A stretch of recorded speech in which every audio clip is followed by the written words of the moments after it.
한 번은 김돈중이 그의 수염을 태워 모욕을 준 적이 있었는데 정중부는 화가 나서 때렸고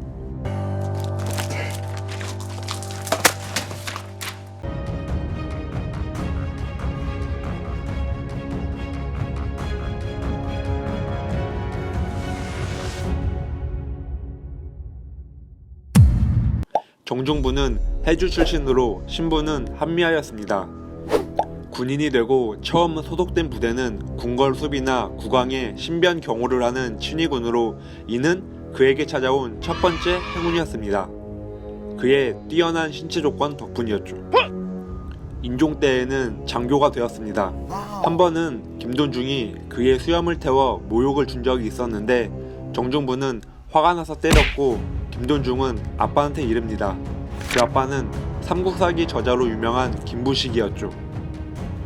20여 년 동안 승진하지 못해 우울했던 정중부에게 의종의 직위는 두 번째 행운이었습니다. 당시 의종은 왕권 강화를 위해 친위군을 강화했는데 격구와 소바퀴를 잘한 정중부는 의종의 눈에 띄었고 이후 순탄하게 승진을 거듭합니다. 또한 얼짱의 분위기의 깡패였죠.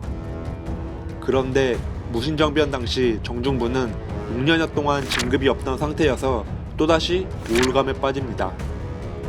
의종이 문신들과 향락이 빠지면서 무신들을 소외시킨 결과였고 이는 그가 정변에 참여한 중요한 동기가 됩니다. 한편 정변의 주동자인 이의방과 이고는 계급이 낮았기 때문에 얼굴마담이 되어줄 고위급 인물이 필요했고 정중부가 선택됩니다. 정변 과정에서 과격한 모습을 보인 이의방과 이고와는 달리 정중부는 침착했고 이후 이의방 정권에서 있는 듯 없는 듯 신중하게 처신합니다.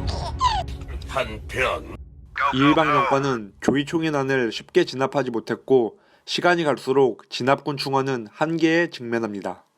때문에 새롭게 편성된 진압군에는 사원의 승도들이 대거 동원되었죠. 승도들은 전투 경험이 많지 않았기 때문에 이런 상황을 달가워하지 않았습니다.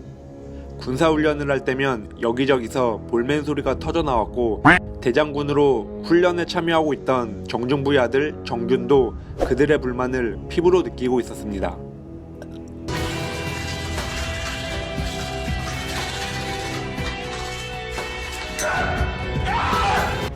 어느 날 이의방은 소수의 호위병만 대동한 채 훈련 중인 군대를 시찰합니다.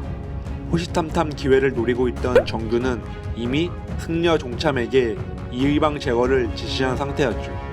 한 발짝, 두 발짝, 거리가 좁혀지자 종참은 움직였고 마침내 목적을 달성합니다. 정중부는 정균으로부터 미리 거사 계획을 듣고 초조하게 결과를 기다리고 있던 상황이었죠. 소식을 접하자 안도의 한숨을 돌렸고 이후 측근을 보내 동요하고 있던 군사들을 달랩니다. 그리고 이의방을 제거할 수밖에 없었던 불가피한 상황을 전달하자 군사들의 동요는 잠잠해집니다. 마침내 정중부는 1인자가 됩니다. 그러나 그의 나이는 어느덧 70살이었고 권력 기반도 탄탄하지 않았습니다. 이유는 하급 장교들의 지지를 받지 못해서였습니다. 그들은 정변 당시 목숨을 걸고 싸운 행동 집단인데 온건파로 분류된 정중부의 집권을 반길 리 없었죠. 이것은 중방의 위상 약화로 이어집니다. 중방은 무신 최고 계급인 상장군과 대장군의 회의체인데 중방의 결정을 하급 기관인 장군방이나 낭장방이 거부해 위계 질서가 무너지고 있었습니다. 한마디로 하극상이죠. 조이총이 난을 떠안고 시작한 정중부 정권이 난을 최종 진압하는데 2년이나 걸립니다. 밀란도 끊이지 않았습니다.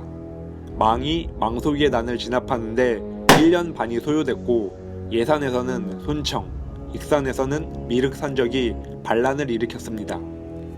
정중부 일가의 부정부패도 비판의 대상이었습니다.